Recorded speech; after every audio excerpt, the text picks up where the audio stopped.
Hi, good morning everyone. Today I gonna teach you redox reaction part 5. Today we are discuss how we calculate oxidation number in a compound. For example, हमने carbon का oxidation state find out करना है किसमें, CH4 में। सबसे पहले हम क्या करेंगे, जिसका ऑक्सीडेशन स्टेट हमने फाइंड आउट करना है उसको क्या मान लेंगे, X, ठीक है, और बाकियों का ऑक्सीडेशन स्टेट उस पर असाइन कर देंगे। For example carbon CH4, carbon का ऑक्सीडेशन स्टेट हमने X मान लिया और हाइड्रोजन का क्या होता है +1। तो X +1 × 4 = 0, X +4 × +1 = 0, X +4 = 0, X कितना आ गया -4। तो कार्बन का ऑक्सीडेशन स्टेट CH4 में कितना होता है -4। इसी तरीके से अगर हमने नेक्स्ट फाइंड आउट करना है Mn इन KMnO4, ठीक है, तो सभी का ऑक्सीडेशन नंबर असाइन करेंगे। पोटाशियम का ऑक्सीडेशन स्टेट कितना होता है +1, मैंगनीज का निकालना है हमने, इसको हमने X मान लिया। ऑक्सीजन का ऑक्सीडेशन स्टेट कितना होता है -2, तो +1 + X -2 × 4, ठीक है। ऑक्सीजन एक का -2 है तो 4 का कितना हो जाएगा, मल्टीप्लाई × 4 = 0। X -8 + 1 = 0, X -7 = 0, X कितना आ गया +7, ठीक है। इसी तरीके से एक और एग्जाम्पल के साथ आपको क्लियर कर देते हैं कि एक पोटाशियम डाइक्रोमेट में हमने क्रोमियम का ऑक्सीडेशन स्टेट फाइंड आउट करना है। तो क्रोमियम को हमने क्या मान लेना है, X, ओके। पोटाशियम का ऑक्सीडेशन स्टेट +1, क्रोमियम का X मान लिया, ऑक्सीजन का -2 होता है।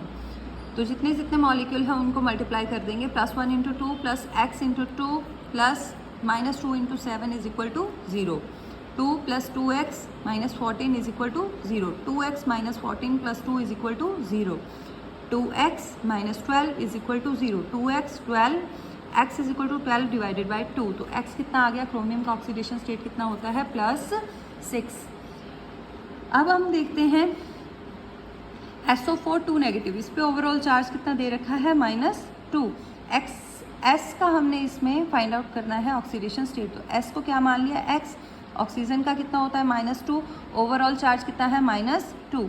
तो X जो ओवरऑल चार्ज है वो इक्वल के दूसरी साइड रखते हैं, X + -2 × 4 = -2, X -8 = -2, X -2 + 8, X कितना आ गया +6। यहाँ पे सल्फर का ऑक्सीडेशन स्टेट कितना है +6। तो एक और एग्जांपल से हम समझाते हैं जिसमें ओवरऑल चार्ज हमें दे रखा है S2O4 -2, इसमें भी हमने सल्फर का फाइंड आउट करना है।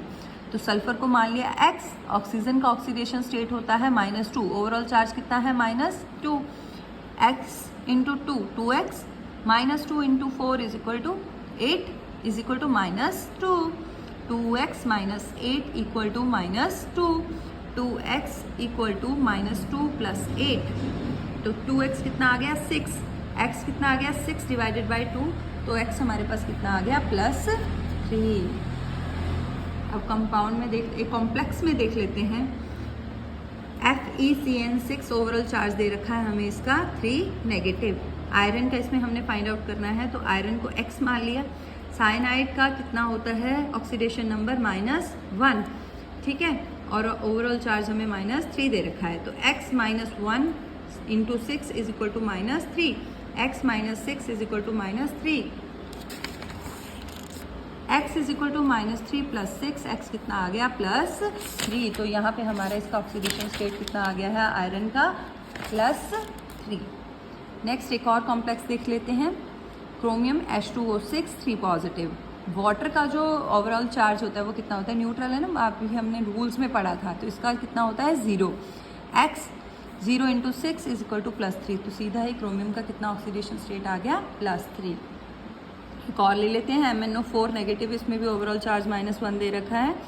मैंगनीज का निकालना है, X + -2 × 4 = -1, X -8 = -1, X कितना आ गया -1 + 8, X कितना आ गया +7। एक और एग्जाम्पल से समझा देते हैं आपको। HNO3, इसमें हमने नाइट्रोजन का फाइंड आउट करना है ऑक्सीडेशन स्टेट। तो H यहाँ पे कितना होगा +1, N पे X ले लिया, ऑक्सीजन का कितना है -2, तो +1 + x + -2 × 3 = 0। 1 + x - 6 = 0, x - 6 + 1 = 0, x कितना आ गया -5, x उधर जाके कितना हो जाएगा +5। तो यहाँ पे नाइट्रोजन का ऑक्सीडेशन स्टेट कितना है +5। नेक्स्ट है SCO3 नेगेटिव, इसमें कार्बन का हमने फाइंड आउट करना है। तो हाइड्रोजन को हमने +1 मान लिया, कार्बन को x मान लिया, और ऑक्सीजन का ऑक्सीडेशन स्टेट कितना होता है -2, और ओवरऑल चार्ज हमें कितना दे रखा है -1। तो 1 + x + -2 × 3 = -1, 1 + x - 6 = -1, x - 6 + 1 = -1, x - 5 = -1। तो यहाँ क्या हो जाएगा x = 5 - 1, तो x आ गया कितना +4। तो यहाँ पे x कार्बन का ऑक्सीडेशन स्टेट कितना है +4। आई होप ये सारे एग्जांपल्स आपको समझ आ गई होंगी। इससे आपको ऑक्सीडेशन नंबर कि कंपाउंड का और कॉम्प्लेक्स का कैसे फाइंड आउट करना है वो आपको समझ आ गया होगा। अगर किसी भी कंपाउंड का आपको ऑक्सीडेशन स्टेट निकालना नहीं आ रहा होगा तो प्लीज़ कमेंट कीजिए, ठीक है। और मेरे वीडियो को लाइक कीजिए, शेयर कीजिए और सब्सक्राइब कीजिए। Thank you.